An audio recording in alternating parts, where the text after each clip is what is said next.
Hello, everyone. Thank you for joining us for this incredible meetup today on customer intelligence and trends and forecasts for the upcoming year. My name is Alina. I'm a marketing manager at UScan, and I'm going to be the host of today's meetup. And first of all, I would like to quickly share the details of the format that we are going to have today. So firstly, our speakers will share their short presentation on customer intelligence trends of the upcoming year. Then we'll have a panel discussion where you will have an opportunity to ask questions. And then at the end of the meetup, we'll have an interactive quiz with the main prize of a $50 Amazon gift card and 2 months of UScan for free. So make sure you stay till the end of this meetup to get a chance to win a prize. Please drop your questions throughout the entire webinar. I'll be here to manage it. And of course, I would like to introduce our incredible speaker lineup. So today we have Dr. Jillian Ney. She's the UK's first doctor of social media and the founder of the largest network of social intelligence experts in the world, the Social Intelligence Lab. Then we have Natalia Baluta, who is the head of knowledge at Mediacom Russia. She has more than 20 years of experience in gathering consumer insights in Procter & Gamble, Coca-Cola, and Mediacom. And we have Anton Descaravini, who is the head of research at UScan. Anton has successfully conducted research projects for Google, Adidas, L'Oreal, Nestle, and other world-class brands. And please give me just 1 minute. I will quickly introduce UScan. So UScan is AI-powered social media intelligence solution that is used by more than 500 brands and agencies all over the world. We are really proud that our tool is used by Google, Chanel, and Coca-Cola, and it was highly recognizable by industry experts in Gartner, G2, CrossDeck, and Martech Awards. Basically, that's it from me. Please drop your questions during the webinar. If you have any technical issues, let me know. I will try to help you. And Jillian, I'm pass it over to you now. Yes. Alina, I think I have control now. Hi, everyone. It's really great to see you. I can see a few names I know in here, which is great. So hello, everybody who I already know. And to those I don't already know, let's see if we can, oh. We've got some gremlins in here. Okay. Yeah, so to those who I don't already know, my name is Dr. Jillian Ney, and as Alina kindly said, I am the founder of the Social Intelligence Lab. So I'm really pleased to be here today. So thank you to Alina and the UScan team for inviting me along. Now, in my work, I've got a really privileged position from where we work with the Social Intelligence Lab, and I get to find a very unique view of the industry. So we work with agencies, we work with vendors like UScan, industry bodies, we work with practitioners and brands. We work also with data providers, governments, and investment folks as well. So I get to see quite a unique aspect of the market, and I'm really thrilled to be able to share that with you today.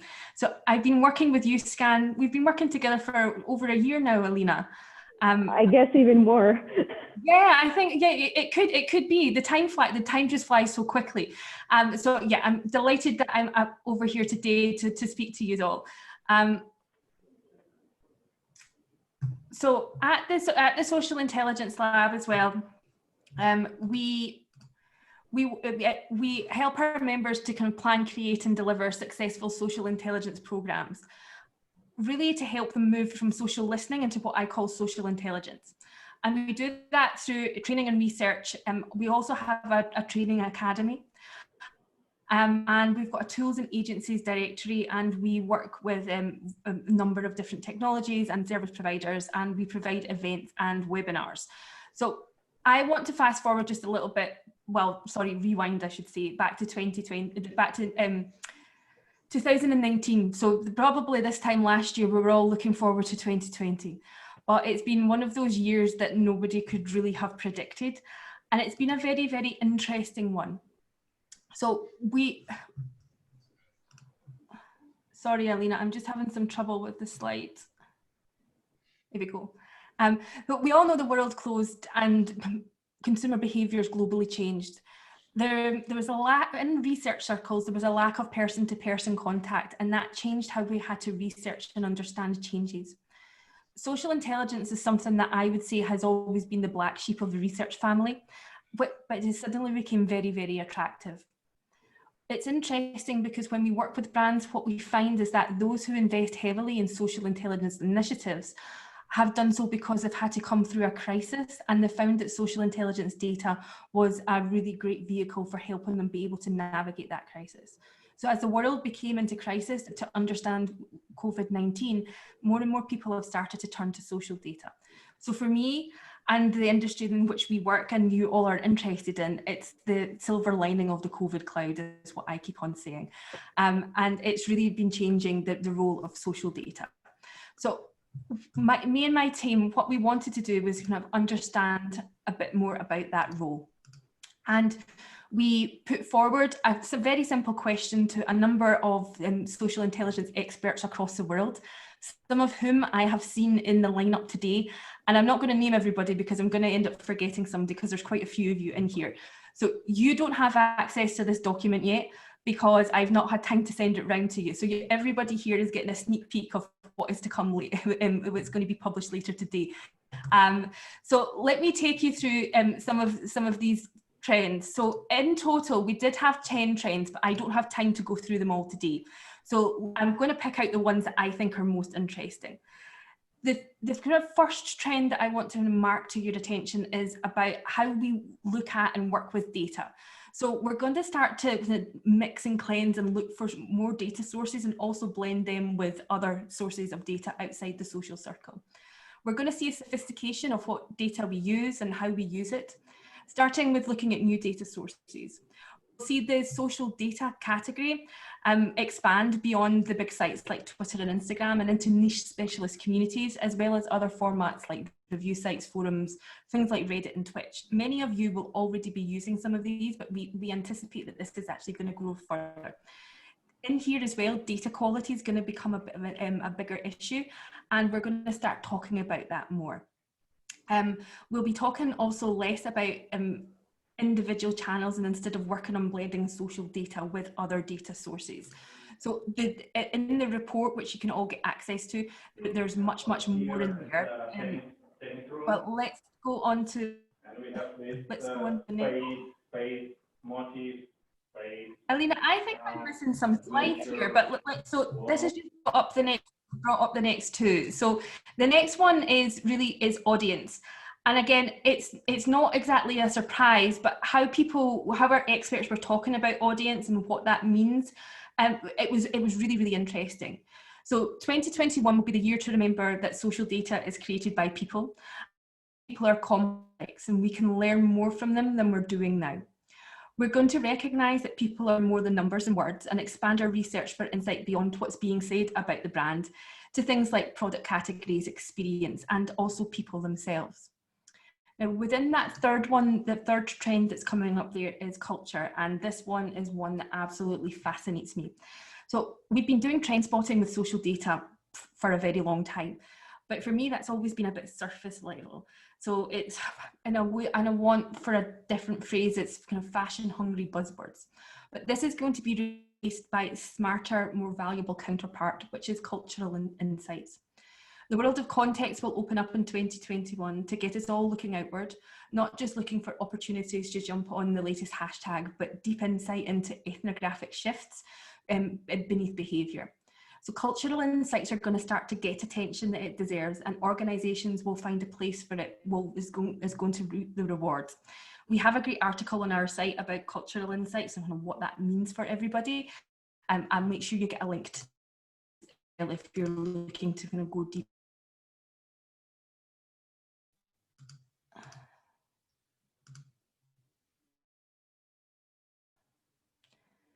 Alina, can you change the slide for me, please? I can't seem to change it anymore.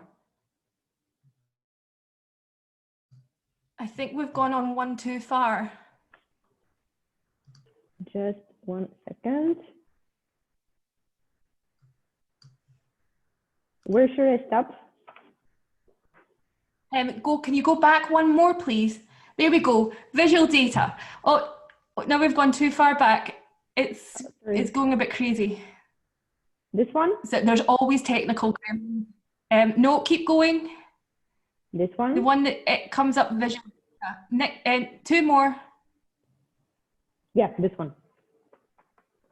There we go. Thank you.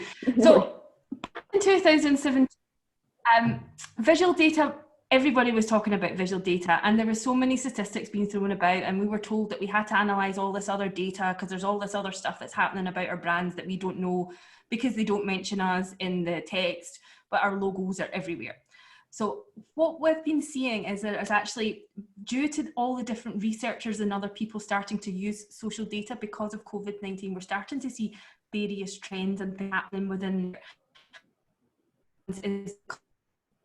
data to understand culture. It's a really, really interesting thing that's happening here. So we've got semiotics people coming in to really kind of be able to decode the meaning behind the images, and we're going to see more and more of that happening. So there's two kind of shifts here that I think are really important, which is this move into culture and the move into that visual data to understand meaning better, which is all really driven by audience and the fact that we're going to be dealing and looking at the data in different ways. So they're all kind of related and together, but I think that for 2021 and what we've seen in the later stages of 2020 this year, this is going to continue, and it's a really, really exciting time for the industry. Can you go on to the next slide, please? Sure. Thank you. What's next? I've got a very short time to speak to you today, but happy to take any questions and things like that as well. What we've been seeing from the work that we've been doing at the Social Intelligence Lab is that because there's more people interested in social intelligence and Fortune 100 companies building out their social intelligence departments, there's actually a bigger need for a social intelligence maturity model. So we have been working on that this year and are getting ready to launch it next year. You'll be able to plot your place on that map. We're also making a diagnostic tool which will help you see where you are in relation to other people. Mostly, when you go to do this, is don't be discouraged if you're down in the lower levels, because most people are, but it's a great place to start from, and actually you've got a lot of learning within there and things that you can go faster than some of the people that are in the later stages. So it's going to be an exciting one, and we'll make sure that you can get a copy of that to you as well. I mentioned that briefly, the development of dedicated social intelligence departments. So we're seeing social intelligence lead or social listening lead as a credible job title within Fortune 100 companies now. And that has continued to grow throughout 2020, and we envisage that being more in 2021. So like I said, social data is becoming more mainstream, it's reaching the boardroom, and there's the work that we are doing here is now seen as a job role by itself. Because of all of these changes and also the rapid pace of change in technology and approaches, and also even things like data APIs and legislation and things, it's going to be very, very important that we get the right people and we get them upskilled. So I was on a webinar last night and we were talking that people should be curious. That's the fundamental thing that we look for when we're looking for someone to work with social data. And for that, we can teach them the skills and the processes in which to do that. And again, we've been working on that at the Social Intelligence Lab to help make that a reality for you all. So we can all benefit from social data. So I hope that was within the 10 minutes, Alina. I didn't time it. Yes? Yeah, everything's fine. That's brilliant. Thank you. Yeah, thank you, Jillian. We're really looking forward into your first training that will start in January. Yeah, thank you for your presentation. We will get back in panel discussion later on. And now I pass it to Natalia. Just give me a second. Hello, everyone. Yes.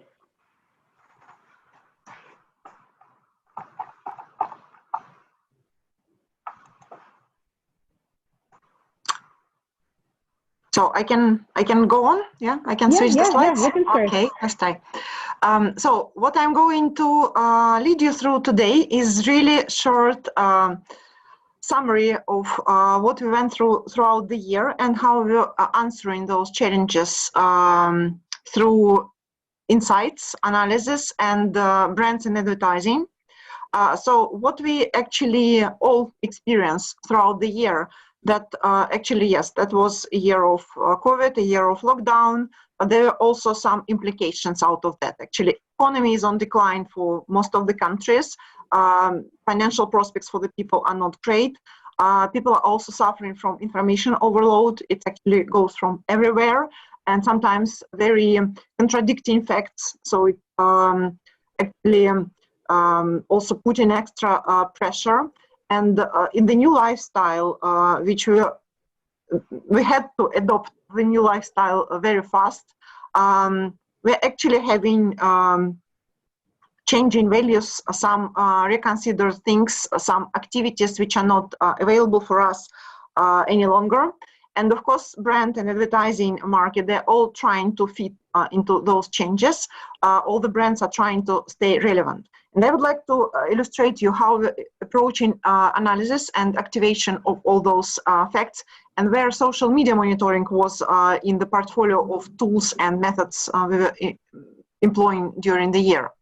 So, of course, a situation is different from market to market. Here we have kind of clustering of all the people in terms of how they are suffering from the lockdown. Are they stressed emotionally, higher or to the smaller level, and what kind of economical pressure they are experiencing? And there are some people who are kind of stressed to the maximum. They're experiencing emotional pressure and also economical one.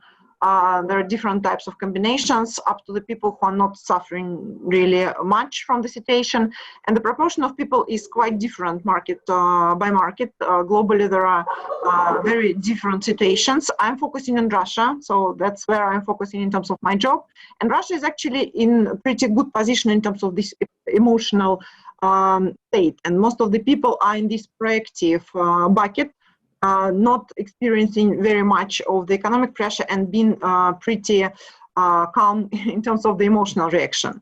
But anyway, there are a lot of changes that people are facing, and there are some things where all the people in the country are kind of in synchrony. It's been careful about money and hygiene, and this is really developed and much stronger versus any previous year.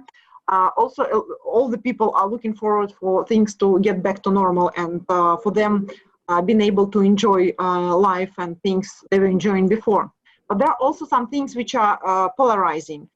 Some people are kind of enjoying or anticipating, and others are having quite opposite opinions.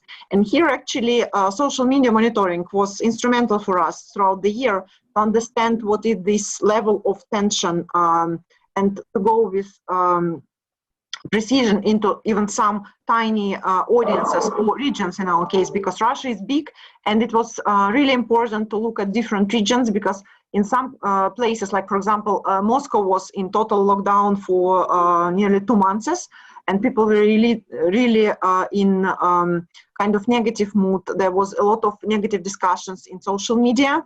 In other regions, the epidemic situation was much softer, and the level of positive mood was much higher, and that was requiring different type of reactions from brand, from government, and all that was very well visible in the social media monitoring tools.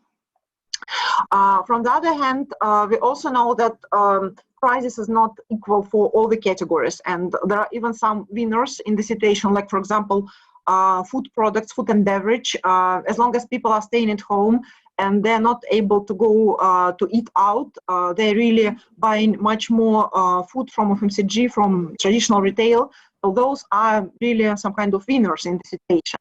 But there are also some sufferers, and some types of spending is down by like very substantial numbers. Like for example, all services, including restaurants, including beauty services, and many more, they are in very dramatic decline.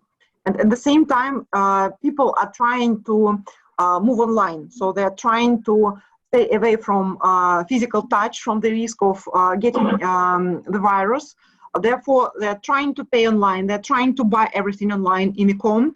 And this is another place where social media is becoming more important, because actually e-commerce sites like marketplaces, they're becoming more than just marketplaces. They're becoming also social discussion place. And across all the top social platforms where discussion was happening, we started to observe our big e-com retailers. Like, for example, on this chart, you see Ozon, which is kind of Amazon in Russia, equivalent at least, or similar in terms of the ambition. And people are also hunting for promotions.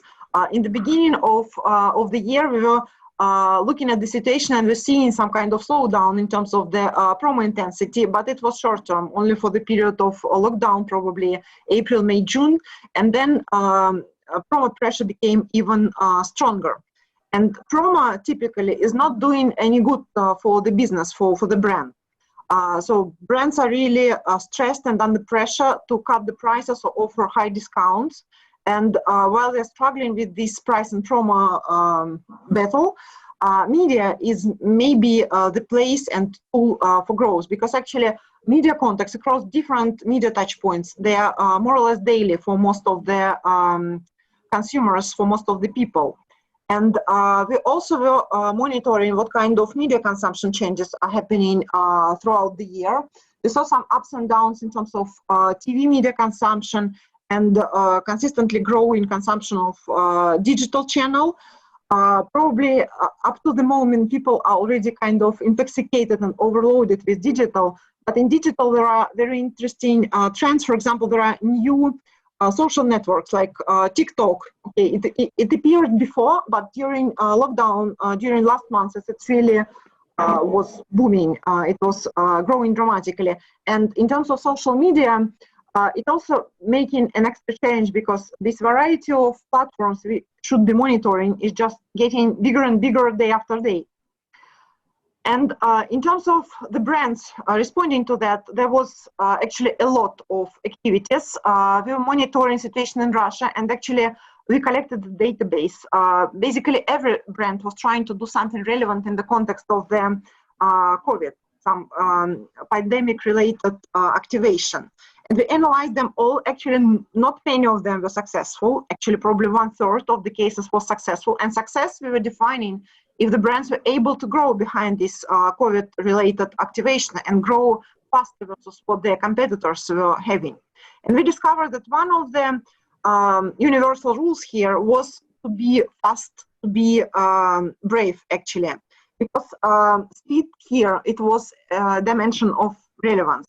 And the brands which were activating themselves with regards to COVID somewhere in March, when situation was just picking up, they were successful. But brands which were trying to do it later on, most of them they're not successful, actually, because people are figuring out what to do in the new context, in the new lifestyle, in the beginning of the situation. Then they kind of came to the new routine, and they were not seeking for any brand advice any longer. So all the conversations which were happening later, they were more or less useless for the brands. And to summarize all that, actually, how our 2021 is going to look like. We expect that many things are going to stay. So we will still exposed to lots of information from different sources, and a lot of new facts which we don't know how to interpret. Like, we don't know, brands don't know, and consumers don't know. So we all are struggling in a way, and struggling with those information overload particularly. At the same time, we do have business challenges and we have business goals to accomplish. And also for some of the businesses, this is actually the moment of the opportunity. So it's the wave we need to catch up. So what's going to be valuable? It's not data itself. It's actually ability to digest the data very fast. So automation is going to be extra important. And to make some kind of conclusions out of data, because not all the data sources and not all the facts are reliable. So we need to validate them somehow. We should give the reason why we should be considering certain facts or dimensions. And this should be also humanized in a way, because we are people. We don't need just numbers. We need explanations why certain things are happening, what are the motivations, why people are taking certain decisions, and what they actually need. And here in this human dimension, again, social media monitoring is extra important, because we actually have access to the conversation with the real people in real time, actually. And still, there are a few things which seems to be changing dramatically, particularly in social media landscape. And I have picked two trends which I think are going to be extra important, and I'm not sure we have solutions for those. First of all, social is becoming more than a place for conversation. It's more and more a retail channel. Social commerce is booming. It's getting more and more important in many countries. And actually, the social media monitoring tools, I imagine they may become more than just some sentiment monitoring, but can become something like retail audit solutions, so that we also see what are the products which are sold in social commerce, what are the prices, what are the communication which is happening together with this selling moment. And from the other hand, the content which is distributed and which appear in social networks is becoming more and more diverse, and there is more place for video and audio content, and there should be solutions to monitor video and audio with the same precision as we're doing for text, for text discussion monitoring. Again, I'm not sure that there are solutions already in the market which are addressing this with due quality and due precision. But at the same time, it's the moment for us, all of us, to find new solutions, to offer something new, and to discover how to address all those new trends in 2021. Hope we are going to figure out something new and exciting. So that's it from my side. I'm passing the word. No, I also had a quote for 2021. Indeed, it's still we are going to face new waves, and it's still staying a difficult moment for most of us, but there is no way to stop those waves coming. But what we can do is to learn how to surf those waves and squeeze some juice out of the lemons. Yes, thank you, Natalia. We hope that the world, of course, is changing, but everything is going to be okay. Everyone just got to stay positive, and technologies will help us to do it. Thank you for your presentation. It was brilliant and had a lot of insights.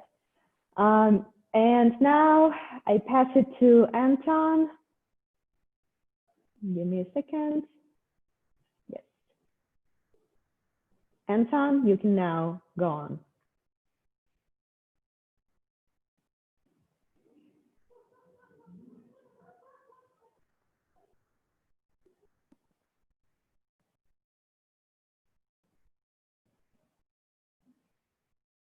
Anton, are you all right? We cannot hear you and we cannot see you.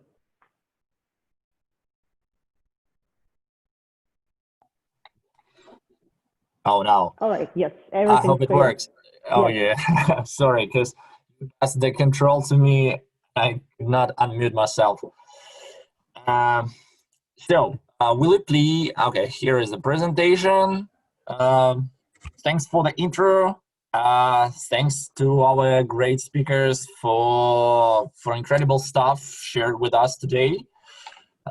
Thanks for you, all the people, for joining this meetup. I would like to add to today's conversation something from the side of a researcher, of a primarily social media researcher. And while preparing to the meetup, I actually structured it and came up with three main questions. So the first one was about the influence of actually lockdown on the research industry in general. Second one was the overview of 2020 in terms of any changes that it brought to us. And finally, what to expect in the next year. Let's start from the first. Next slide. Okay. So any changes, of course, It may sound obvious for you, but COVID influenced a lot of industries and social media and research in general as well. While in academic research, it is mostly about postponing some projects due to closed laboratories, changes in funding, no access to data, to data sources. The marketing research faced the challenge of actually media transformation, and primarily in the form of in terms of qualitative data, as in-person interviews, focus groups, the main source of feed turned to be unavailable, and all of many research agencies had to switch to alternatives such as instant messaging and video calling. It fixed the leak somehow, but in fact, it also revealed the drawbacks, such as poor connections and no access to technology, no emotions, and so on. Consequently, 2020 showed another loop of rise of alternative data sources for the research purposes, and primarily social media for qualitative data, as it is the world's largest focus group. A lot of researchers proved that the amount of content in social media, the activity of users increased, and consequently, social media research as a method turned to be even more demanded over this year. In 2020, we actually did not see any breakthrough technologies that came to the market. So that from our side, we mostly work on what we already had before. And here I primarily mean that the 2020 mostly contributed to the development of technologies we already had, such as machine learning, and the trend of its presence in research, not only in social media, but in research in general, is getting stronger and stronger. Better models, better data sets, better products, they all help us to get higher precision with higher recall, and that's actually why we use the machine, why we ask machines to help us with some of our research goals. So not only we're able to spot something that we were not able to do before, such as identify some hidden emotions in user voice, scan the face in terms of emotions for research purposes, of course, but also the social media intelligence is getting, social media research is getting smarter, is getting intelligent because of the help of actually machine learning. I would like to stress out the strong demand on the market for custom classifiers. As soon as the text, the thing that we work in social media are vary a lot from domain to domain, it's not easy to create a universal framework of data coding and processing. Therefore, every domain requires some tuning, some adjusting, and the custom classifier's ability to train, to teach the machine with what you did before and replicate the work and scale it for the future. That helps a lot for the researchers to focus on insights delivery, to focus on what actually is of the highest importance, and to outsource the more basic work to machines. Image recognition, I'd like to point the thing that Gillian already stressed this thing today, and yeah, she talked a lot about images. I also think that the technology is getting better and better in terms of image analysis, and actually the market demands us to analyze user pictures, customers' pictures, all the visual content, same deep as we do with the text, as the pictures tells the story what's behind the text, and helps us to better understand what actually the consumer wanted to say. And finally, what to expect in 2021? Well, again, the AI would be everywhere, and we'll definitely see its further expansion. So that better technologies, better models, and in terms of text analytics and also image analytics. Second, it is all about blending data and combining data from different sources to get the bigger picture of what's going on with your brand. Therefore, better visualizations and integrations of the data to make accessing it as easy as possible is also another trend we expect to see in 2021. And of course, I think that the next year will say hello to video monitoring. I do understand that this is actually a huge task, and it requires a lot of shaping in terms of data processing, coding, legal issues, a lot of that things. So, but still, the market, the social media usage patterns are shifting from images to videos more and more, and that's why the social media intelligence, I'm pretty sure, would stay on the same page. Well, that's all from my side. I'm happy to answer all of your questions and continue our meetup.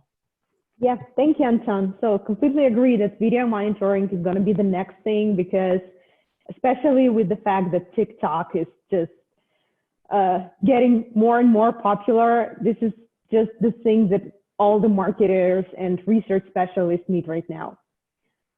All right, and now we are ready to move on to our panel discussion. So my first question today is, how exactly can social media intelligence software help companies create a stronger connection with their customers? Anton, let's start from you, as you were the last one. Sure, great question. Personally, I do believe that the stronger connection happens when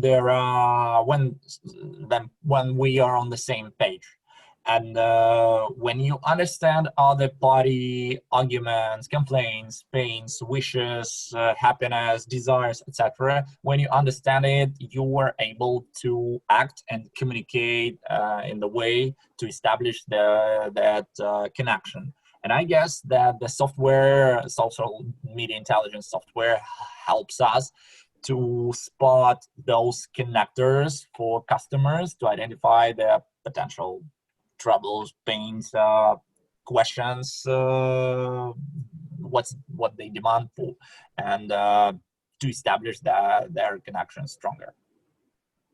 Yeah, right. Jillian, what do you think?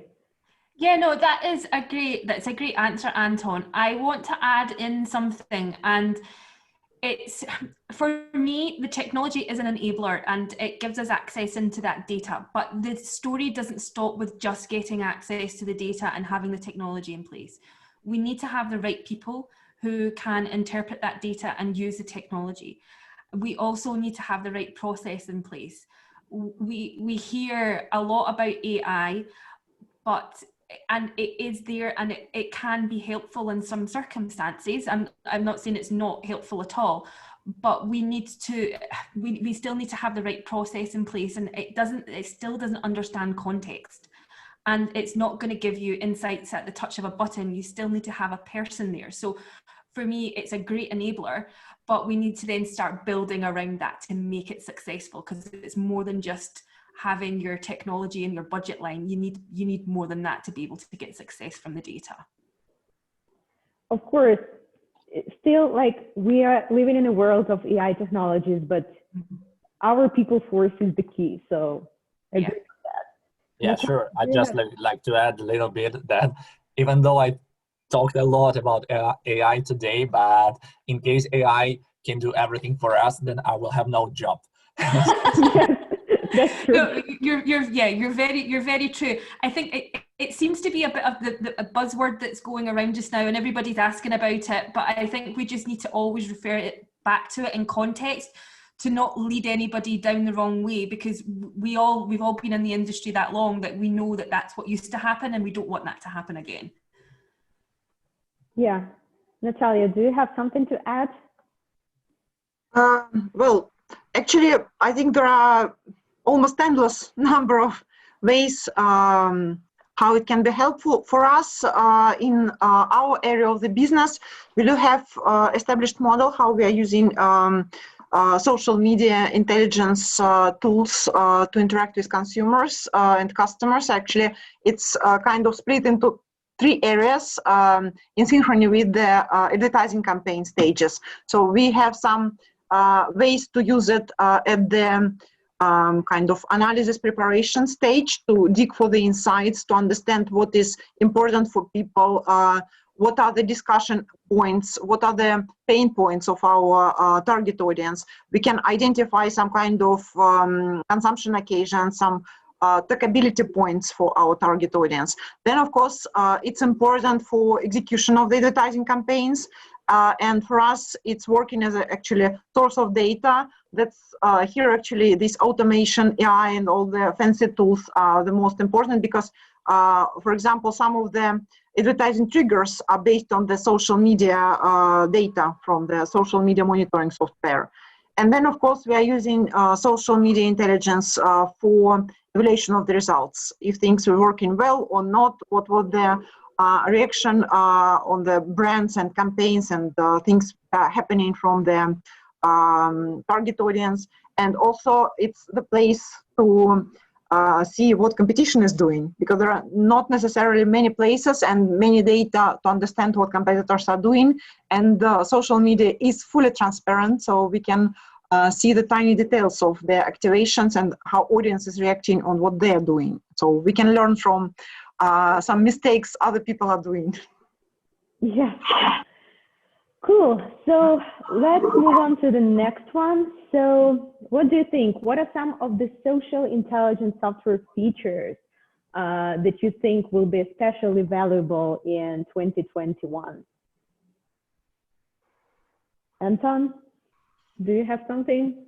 Yeah, we talked a lot about image recognition, so I don't think we have to stop here for a long time, but I would like to figure out another thing that Gillian mentioned, and I absolutely agree with this, is about detecting and spotting some changes in behavior, in some I don't know, trends, in values, in habits of consumers. As actually we all know how to do the object-oriented social media research, compare our brand to competitors or even market. Now, this year, and a lot of changes that happened over this year show that we have to focus on identifying some spots, some shifts, changes in paradigms, and actually the features, smart probably features, might help us to, so that the features of software should help us to spot these changes as fast as possible. Yeah, agree on that. Gillian, do you have something? No, it's a good answer, and I think I want to add a little bit. And so in effect, there's probably two different types of projects that you'll run when you're doing social intelligence work. You may have long-term tracking projects in place, like your brand health measures and things like that. I think new ways in approaching data analysis for there is being able to really, in this case, use AI and be able to go in and have a look at your brand values and where you're tracking in at brand values, things like brand purpose as well, and how you're aligning there. I think that's going to be hot for next year. And then you've got these other projects where you're doing maybe more one-off projects and you really want to go deep in. And again, it's just a different type of work where you probably use different features and functionalities from your technologies and that as well. Yeah. Natalia, do you have something to add? Yeah, I think I already touched based on this question in my part. So actually, it's going to be about video, it's going to be about audio, and I think probably audio is the dimension which is addressed to the smallest extent. Yes, we can analyze video, but rather from the visual standpoint. What are the characters, situations, what's happening inside, but not what what is the music used, what are people talking about, what's the emotional tone of this conversation. And audio and voice technologies is something which is overall kind of booming up. It's there are more and more opportunities across different parts of the business, not only in social media. And social commerce also, as I mentioned, social media, social networks are becoming more and more place to sell something and buy something. And here it's rather a question from me, what can be done here? I don't think we have seen any solution to address this need and answer this question. And whoever is coming up with some kind of solution is going to be a breakthrough. Yeah, we basically have a question from one of the attendees regarding the recommendations on any vendors that can monitor audio and video. As far as I know, there are no vendors that can do it, but hopefully the world will soon know how to do it and we can get this capability. Yeah, there is a demand for sure for that. Yeah, of course. And our next question is, what is the role of image analysis in studying consumer behavior now and in the upcoming future? So I guess this is the topic that we've been talking about throughout all the meetup. Jillian, you started the first. So yeah, I think visuals play a really important role in being able to understand culture and behavior. We've got people from cultural insights backgrounds, and we've got people who are semiotics people, and they largely use images to be able to understand things. I've been doing some work a little bit with some of them to understand their approach, and because they don't naturally see themselves as social data analysts, and they work with the data in a slightly different way. So we've been working with them to better understand that process, so we can come back to you to be able to help you use it, what technology is available as well, like UScan, and be able to place some of these broader methodologies on top of that to help you get into the data. Now, everything so far is kind of focused a lot on logo recognition. And there's like things like scene detection and things like that as well. But in order to be able to really understand what it's saying, we need to start questioning. And it's like, you need to be curious about the data and question what is there. But some of our semiotics people have said, you also need to question what is not there and why it's not there, which I think is really interesting, because we don't naturally do that. So there's a bit of a process, but it's going to play a really large role going forward. And as the technology advances as well, it'll become slightly easier. Yeah, Anton, what do you think? Well, I totally agree with this answer. Just to add that in our experience, when we work with imagers, it helps a lot to broaden the horizon and to better understand what was actually meant by the user, and a lot of things that are not available from the text analysis, they are revealed while we switch to pictures. We understand what's behind the scenes and get better understanding of what the user wanted to say. And what was the latest insight that you found within the visual data? Well, actually, they were mostly about the consumption models, many of them, but what's behind the scenes show whether they drink this beer on a party, or whether they prefer a beach, or whether they do it while partying somewhere on the concert. Yeah, that's great insight that basically cannot be found within just the text. Yeah, Natalia, do you have something to add? Well, probably also a case when analysis of visuals and pictures was super helpful for unlocking some business growth dimensions. For us, it was about analysis of promotions, actually. And we were looking at number of brands and different types of executions done, and we were puzzled because there were very similar things done by different brands, and the result was never consistent. So one brand was, I don't know, growing 10 times, and another brand doing the same thing, was having no growth. So it was really a puzzle for us why this is happening before we looked at how brands look in the context of the real world. And we realized that those brand colors, logo, size of the font in the brand name, and another visual attributes of the brand. For some brand, they were really working in favor of the brand, making it super visible, and wherever it was appearing in any context, it was kind of the hero, and people were paying attention to it. Other brands which were having some kind of pale colors, white probably, some unreadable small logos, they were just lost, and no one was noticing them in the context of the real world. It was pretty obvious when we just looked at the pictures, and it wasn't obvious from the numbers or texts. So it was really kind of unlocking a new analytical stream, I would say. Yeah, that's very interesting, Kate. It's really good to find insights like that. It's just like from a marketing standpoint, this is just awesome. And we have one more question from the audience.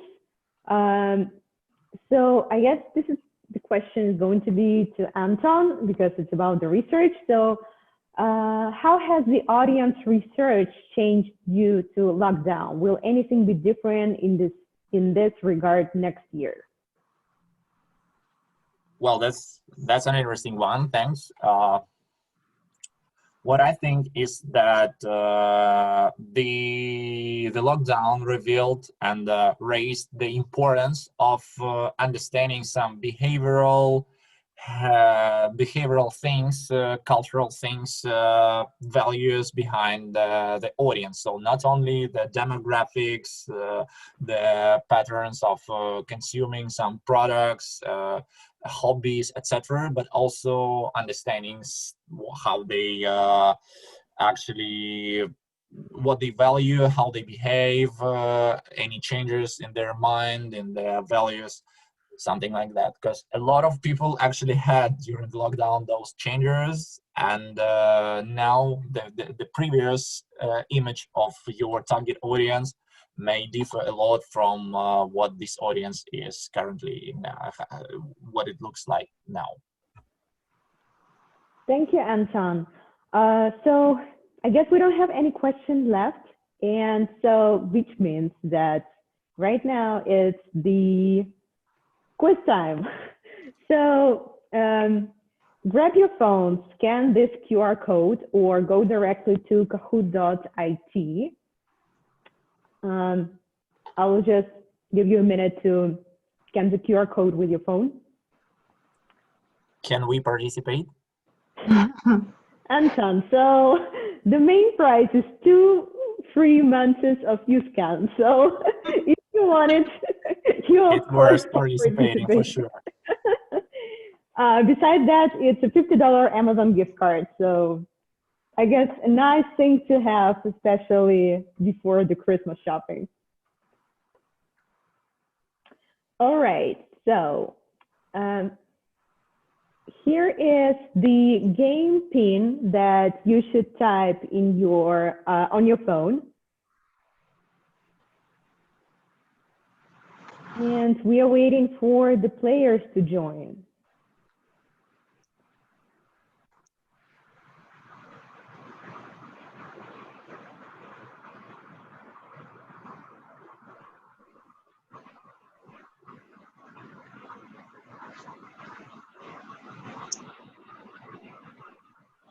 All right. Let's wait for a couple of minutes.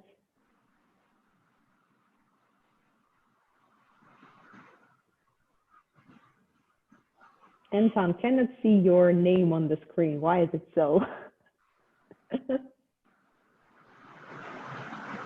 I decided not to cheat and not to participate. Okay.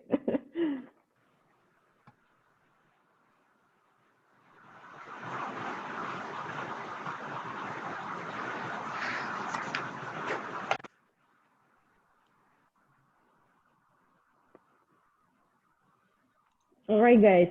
10 more seconds to join and I will start the game.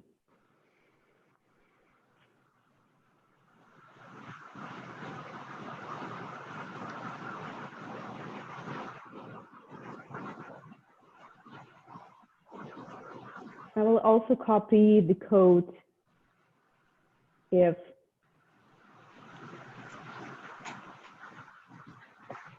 someone still wants to join. All right, so let's start. Get ready.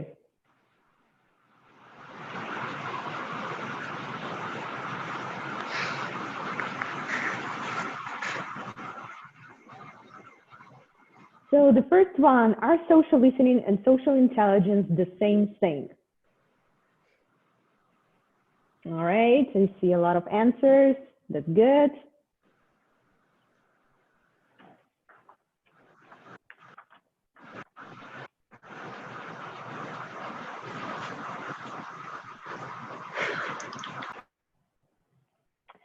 Of course, it's false. So everyone just got this right, but I still will get some explanation. So according to an article done by our guest, Dr. Gillian Ney, social listening is the process of tracking mentions of a brand, product, or competitor online. And social intelligence is the strategic use of social media data or conversational data to answer complex problems. So let's move on. Let's see who's leading. Chicago. That's very cool. Let's go to the next one. So how many CMOs have used social media listening tools to monitor the impact of COVID? That's a tough one.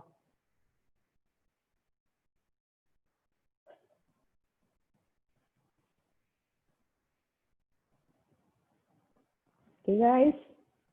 One more. So,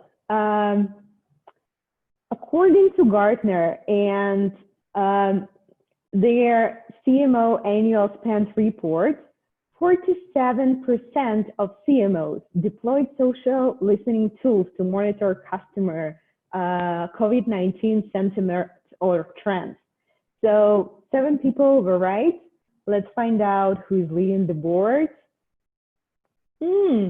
Cash is leading. That's cool. So I would like to point out that the speed of your answer is still valuable. So the earlier you get the right answer, the better. So yeah, now let's move on to the next one. So how many monthly active users are expected to hit TikTok in 2021?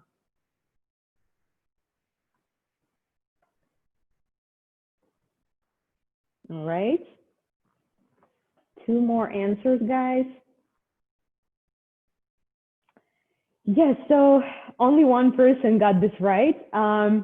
So according to App Annie, an app analytics provider, has predicted that the TikTok would reach 1.2 billion monthly active users over the next year. And this means that TikTok will become the second most popular social media platform on the planet. And let's see how the leaderboard has changed. So we still have Tash as the leader, but Alex is very close. Let's get to the next one. According to Gartner, what will be the largest expense in marketing budget in 2021?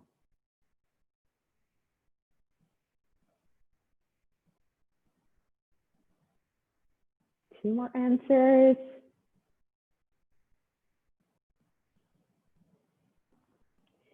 Of course, it's marketing technology, the most expensive thing. So according to Gartner, marketers are looking to technology as a bright spot.